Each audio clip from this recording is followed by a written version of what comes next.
Everyone, welcome to our YouTube channel accounting Adda. मैं खुर्शीद अंसारी। आज आपको इस लेक्चर में ये बताने जा रहा हूँ कि जो ट्रांजैक्शंस होते हैं अकाउंटिंग में जो या हमारे बिजनेस में, उसका हम डबल इफेक्ट कैसे देते हैं। इसे हम दूसरी भाषा में ये भी बोलते हैं ड्यूअल एस्पेक्ट कॉन्सेप्ट। अभी देखिए, जैसे हम ये टॉपिक सीख लेंगे उसके बाद से जो अगला टॉपिक हम करेंगे वो करेंगे अकाउंटिंग इक्वेशन। तो जैसे कि हम जानते हैं कि अकाउंट्स में हम double entry system of accounting follow करते हैं। सो बिकॉज ऑफ दैट जो भी बिजनेस में ट्रांजैक्शन होता है उसका अपने को डबल इफेक्ट देना रहता है। दूसरी तरह से मैं बात करूं तो जो भी ट्रांजैक्शन होता है उसके बारे में हमको दोनों इफेक्ट सोचना रहता है। जैसे कि मैंने मोबाइल खरीदा तो मेरे पास आया मोबाइल, लेकिन दूसरी साइड गया पैसा भी ना, तो अपने को दोनों चीजें सोचना रहता है। अभी देखिए, तो हम यहाँ पे ये भी बोल सकते हैं कि जो दो इफेक्ट होते हैं वो दो डिफरेंट अकाउंट को अफेक्ट करते हैं। जैसे कि एक मोबाइल को अफेक्ट किया तो दूसरा हमारे कैश को अफेक्ट किया। तो यहाँ पे देखो, as we follow the double entry system of accounting we need to give double effect of each and every transaction.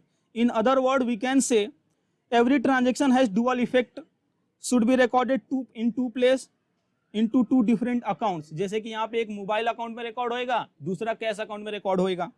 Okay, अभी देखिए यहाँ पे ये अंडरस्टैंडिंग बड़ा ही इंपॉर्टेंट है। ये अंडरस्टैंडिंग आपको समझ में आएगा तो ही आप चीजों का डबल इफेक्ट देना जान पाओगे। तो देखते हैं क्या ये बोलता है। तो क्या बोल रहा हूं सुनिए।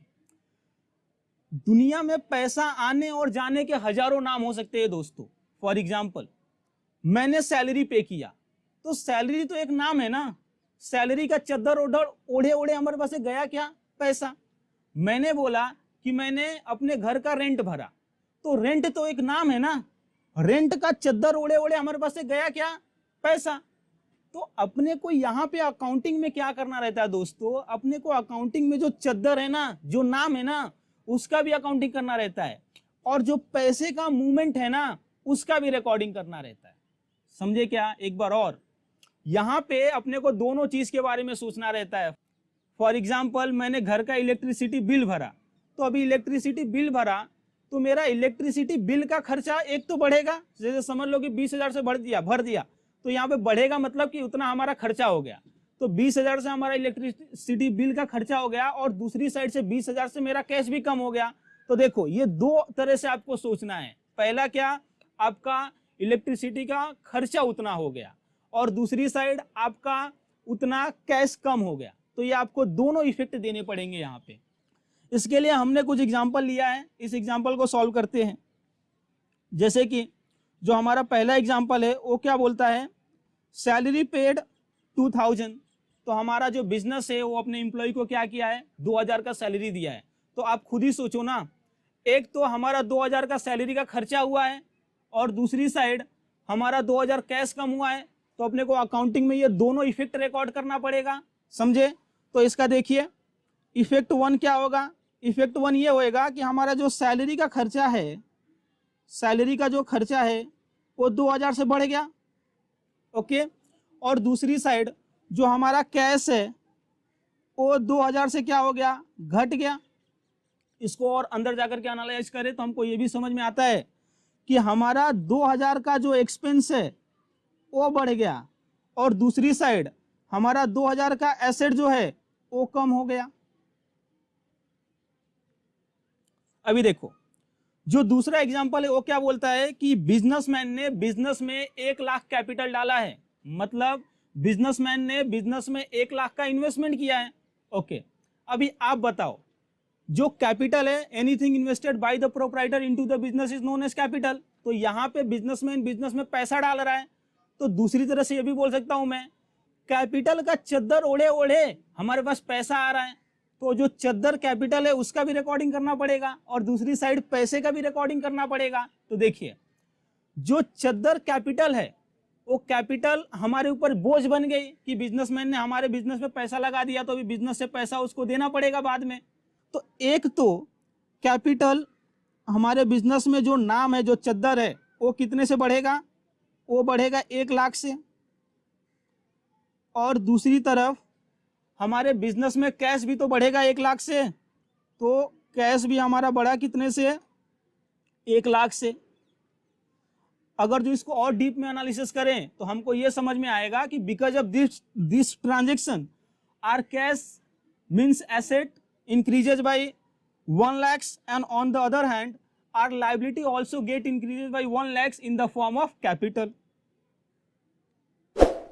ट्रांजेक्शन नंबर 3, हमने गुड्स बेचा, कितने का? 1 लाख का। यहाँ पे हम ये मान के चलते हैं कि जो गुड्स का हमने सेल किया वो कैश पे किया, तो हमने गुड्स बेचा तो हमारा सेल बढ़ा 1 लाख से और हमारे पास पैसा भी तो आया 1 लाख, तो हम क्या रिकॉर्ड करेंगे कि हमारा सेल 1 लाख से बढ़ गया और हमारा कैश भी 1 लाख से बढ़ गया। हमारा कैश 1 लाख से बढ़ गया, ऑन द अदर हैंड हमारा सेल 1 लाख से बढ़ गया। आप यहाँ पे देखोगे तो जो कैश है वो हमारा एसेट है और जो सेल है वो हमारा इनकम है। अभी देखिए और थोड़ा डीप में जा करके बातें करते हैं। अब तक जो हमने ट्रांजैक्शन देखा उसमें क्या था? पैसा पे करना था, तुरंत हमने पे कर दिया, पैसा रिसीव्ड करना था, तुरंत हमने रिसीव्ड कर दिया। लेकिन अगर जो ऐसा हो तो कि एम्प्लॉय ने हमारे बिजनेस में काम कर दिया लेकिन उसको सैलरी हमने अब तक दिया ही नहीं, बाद में देंगे लेकिन as a point of time हमने उसको सैलरी नहीं दिया है, तो उसका अकाउंटिंग कैसे करेंगे? फॉर एग्जाम्पल एक एम्प्लॉय है, उसका सैलरी बनता है 1 साल का 1,20,000, लेकिन हमने उसको सैलरी दिया है 1 लाख, तो अभी इसका हम रिकॉर्डिंग कैसे करेंगे? तो देखिए क्या बोला जाता है दोस्तों, यहाँ पे जितना पैसा आपने अब तक दिया देना था नहीं दिया, मतलब कि एम्प्लॉय ने काम किया 1,20,000 का और आपने 20,000 उसको नहीं दिया है, तो आप बताओ जो आपने उसको 20,000 नहीं दिया है उसको बाद में तो आपको देना पड़ेगा ना। तो जब तक नहीं दिए रहोगे आपके कंधे पे बोझ बना रहेगा कि नहीं बना रहेगा? बना रहेगा ना। ओके, दूसरी साइड आपको कुछ रिसीव्ड करना था लेकिन आपने काम तो कर दिया है लेकिन अभी सामने से पैसा मिला नहीं है, तो आपके पास पावर तो मिला है ना कि ये पैसे दे देना, वो बोलेगा हाँ मैं पैसे दे दूंगा, समझ रहे हो? तो ऐसे सिचुएशन में अकाउंटिंग कैसे करने का? तो देखिए जब हमको पैसा मिलने वाला हो, पैसा लेकिन अभी नहीं मिला हो, बाद में मिलेगा, तो ऐसे केस में हमारे पास एक पावर आता है। पावर क्या आता है? ए पैसे दे देना। दूसरी तरफ ये भी तो हो सकता है कि हमको पैसा मिलना था और हमको एडवांस में मिल गया। फॉर एग्जांपल मैं टीचिंग कर रहा हूं, आप लोगों ने मुझे एडवांस में पैसा दे दिया, तो वहां पे वो मेरे ऊपर जिम्मेदारी आ गई ना, लायबिलिटी आ गई ना। क्यों लायबिलिटी आ गई? क्योंकि अब तक मैंने आपको सर्विस दी नहीं है और मैंने आपसे पैसे ले लिया है। तो समझ रहे हो, जब भी पैसा आने वाली बात है और हमको एडवांस में मिल गया तो हमारे ऊपर लायबिलिटी। पैसा आने वाली बात है, हमने काम कर दिया, अब तक पैसा नहीं मिला है, तो हमारा वो पावर की है पैसे दे देना। बाद में क्या होएगा? पैसे दे देगा और पैसे लेने का पावर खत्म हो जाएगा।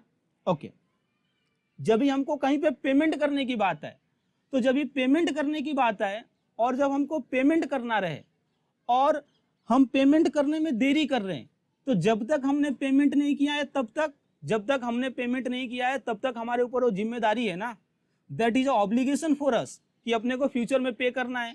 ओके, तो जब तक हम नहीं पे किए रहेंगे तब तक हमारे ऊपर वो ऑब्लिगेशन। एक बार हमने पे कर दिया तो वो जो पैसा पे करने वाली बात है वो ऑब्लिगेशन खत्म हो गया और हमारा वो लायबिलिटी भी कम हो गया और उतने से हमारा कैश भी कम हो गया। ओके, अभी देखिए तो यहाँ पे 4 चीजें हो सकती हैं। जो मैंने बोला पैसा लेने और देने वाली बात, उसमें लेट होए तो 4 चीजें हो सकती हैं। क्या हो सकता है? एक तो pre received income. Pre received मतलब जब भी हमको रिसीव करना था उसके पहले ही रिसीव कर लिया। दूसरा आउटस्टैंडिंग इनकम, हमको अब तक पैसा मिला नहीं है, जो हमारा पावर है। प्रीपेड एक्सपेंसेस, जो हमको खर्चा करना था और काम कराने से पहले ही हमने पेमेंट कर दिया, तो ये हमारा एसेट होएगा। आउटस्टैंडिंग एक्सपेंसेस, हमने काम करा लिया अभी पैसा नहीं दिया है, तो ये हमारा लायबिलिटी होएगा। तो प्रीपेड इनकम है, हमारा लायबिलिटी होएगा। उसके बाद से आउटस्टैंडिंग इनकम है, ये हमारा एसेट होएगा क्योंकि पैसा मिलना बाकी है। प्रीपेड एक्सपेंसेस है, ये हमारा एसेट होएगा क्योंकि हमने एडवांस में पैसा दे दिया है। उसके बाद से आउटस्टैंडिंग एक्सपेंसेस हमारी लायबिलिटी रहेंगी क्योंकि अपने को वहाँ पे पैसा देना है। तो इसके लिए हमने 2-3 एग्जाम्पल लिया है, आइए वो एग्जाम्पल देख लेते हैं। सबसे पहला जो मैंने आपको सिचुएशन बताया वही है कि कंपनी में एक एम्प्लॉय है, उसका 1 साल का सैलरी बनता है 1,20,000 और हमने उसको सैलरी का पेमेंट कितना किया है 1 लाख। तो ये बताइए, अगर जो एम्प्लॉय से कोई पूछे कि तुमने 1 साल में सैलरी कितना कमाया, तो 1,20,000 बोलेगा कि 1 लाख बोलेगा? वो ऐसा बोलेगा ना, देखो मैं कमाया तो 1,20,000 हूं, जिसमें से मुझे 1 लाख मिल गया है और 20,000 बाद में मिलेगा। समझ रहे हो? और कोई हमारे कंपनी से पूछे कि तुमने 1 साल में एम्प्लॉय के ऊपर in the form of salary खर्चा कितना किया, तो अपना कंपनी भी तो यही बोलेगा ना कि हमने 1,20,000 खर्चा किया, जिसमें से 1 लाख हमने पे कर दिया है और 20,000 नहीं पे किया है, और जो हमने 20,000 नहीं पे किया है वो हमारे ऊपर ऑब्लिगेशन है। समझ रहे हो? दूसरी तरह से बोले तो अक्रूवल कॉन्सेप्ट भी तो यही बोलता है ना कि जो खर्चे रहे चाहे इनकम रहे उसको टाइम बेसिस पर रिकॉर्ड करो। तो यहाँ पे अपना 1 साल का सैलरी कितना बनता है 1,20,000। तो अपना सैलरी का खर्चा कितना हुआ 1,20,000 हुआ, और हमने पेमेंट कितना किया है 1 लाख। तो 1 लाख से हमारा कैश कम हो गया रहेगा, मतलब हमने पेमेंट कितना नहीं किया है, तो हमने पेमेंट 20,000 नहीं किया है। तो जो हमने 20,000 पेमेंट नहीं किया है वो हमारे ऊपर लायबिलिटी हो गई ना दोस्त। तो इसका अकाउंटिंग देखो कैसे करेंगे। तो सबसे पहले इफेक्ट 1, हमारा सैलरी का जो खर्चा है, सैलरी का खर्चा हो जाएगा 1,20,000। इससे कोई फर्क नहीं पड़ेगा कि हमने पे किया है या नहीं पे किया है पूरा उसको।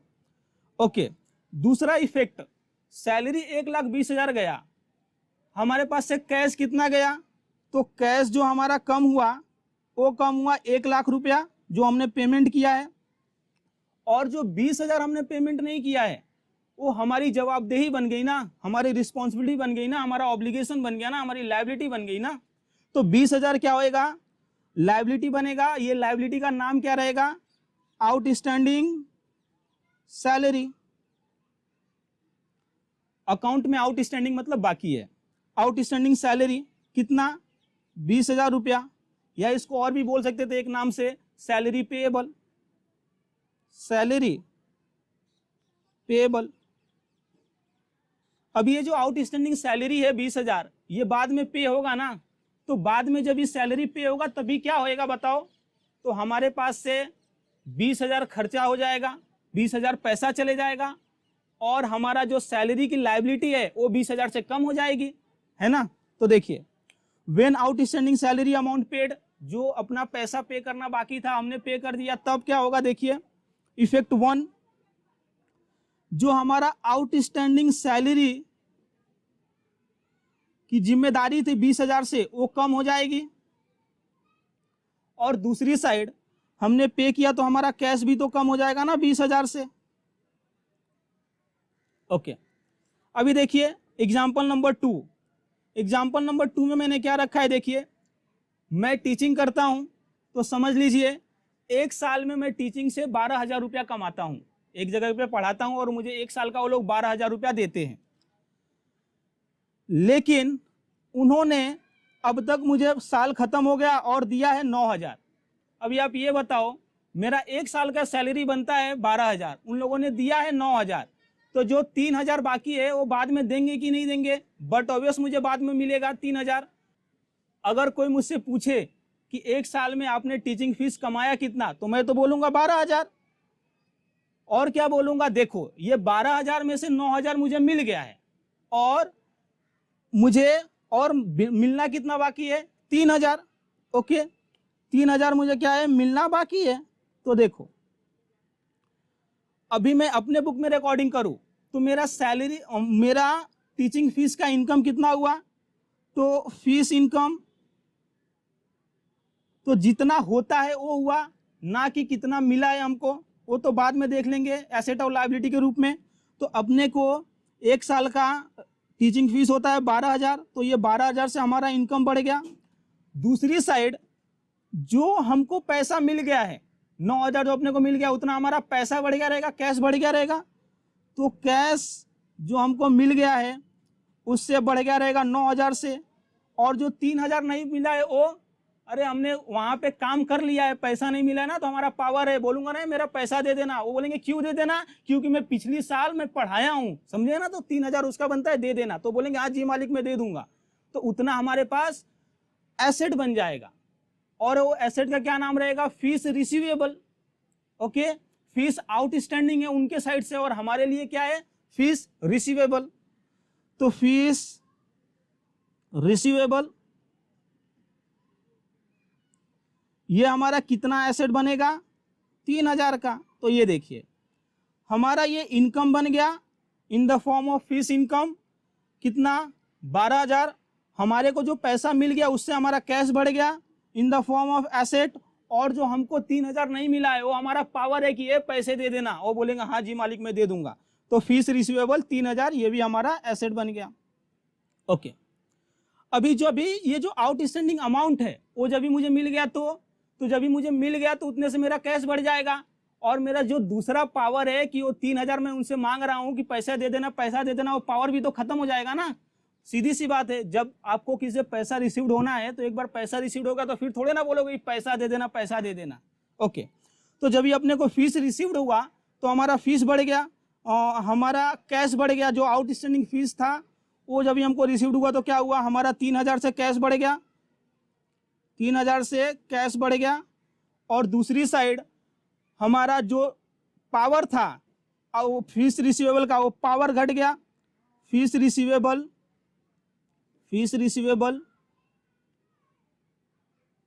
3000 से वो पावर घट गया। जो हमने ये पावर क्रिएट किया था ना दोस्तों, समझ रहे हो, ये पावर आकर के यहाँ पे सेटल हो गया।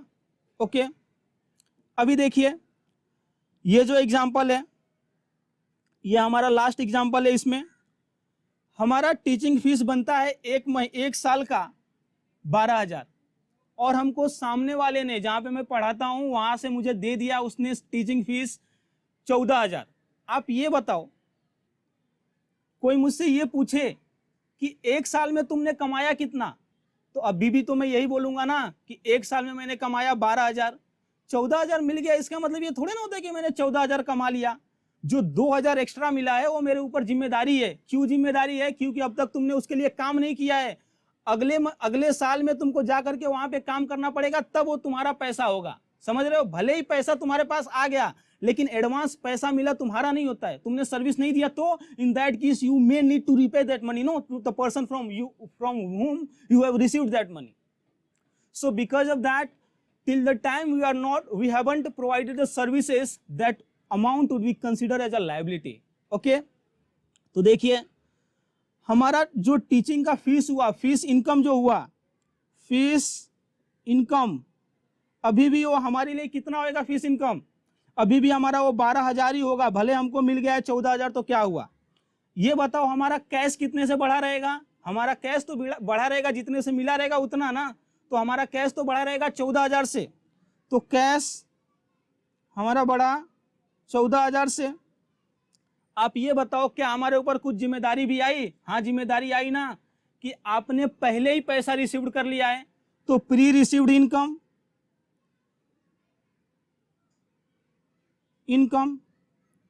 कितने का, 2000 का, क्योंकि 2000 ही तो आपने एक्स्ट्रा रिसीव्ड किया है। ये देखिए हमारा इनकम बढ़ा 12000 से। ओके, हमारा कैश बढ़ा in the form of asset 14000 से और हमारा लायबिलिटी बढ़ा in the form of pre received income 2000 से। अभी देखिए subsequently when I provide the service, subsequently क्या होगा, जब भी मैंने सर्विस प्रोवाइड किया तभी, मतलब जो 2000 मुझे मिल गया है अभी उसका मुझे सर्विस प्रोवाइड करना है। तो जिस दिन मैं 2000 का सर्विस प्रोवाइड कर दिया तो तब तो मैं बोल दूंगा ना उसको, मैंने 2000 का सर्विस प्रोवाइड कर दिया और बिकॉज ऑफ दैट वो 2000 मेरा हो गया, है ना। तो जिस दिन आपने सर्विस प्रोवाइड कर दिया उस दिन क्या एंट्री पास करोगे, आप ये बोलोगे कि अभी जो प्री रिसीव्ड वाली बात है वो प्री रिसीव्ड वाली नहीं हुई, अभी वो मेरा इनकम बन गया। समझ रहे हो, तो जो प्री रिसीव्ड का जिसके वजह से आपका कंधा झुका हुआ था वो कंधा बराबर हो जाएगा और दूसरी साइड वो आपका जो 2000 है वो आपके इनकम में आके जुड़ जाएगा। समझ रहे हो क्या, जो पहले 2000 मिला है उसके बारे में बात कर रहे हैं हम। तो देखिए क्या होएगा, हमारा प्री रिसीव्ड इनकम की जो लायबिलिटी है, इनकम के नाम से जो हमारे ऊपर लायबिलिटी है वो लायबिलिटी घट जाएगा 2000 से और ये लायबिलिटी घट करके कहां चले जाएगा, मेरे इनकम में चले जाएगा ना, कि फीस इनकम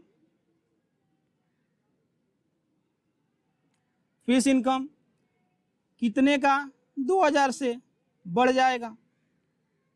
तो इस तरह से मैंने आपको बता दिया कि ट्रांजैक्शन का डबल इफेक्ट कैसे दिया जाता है।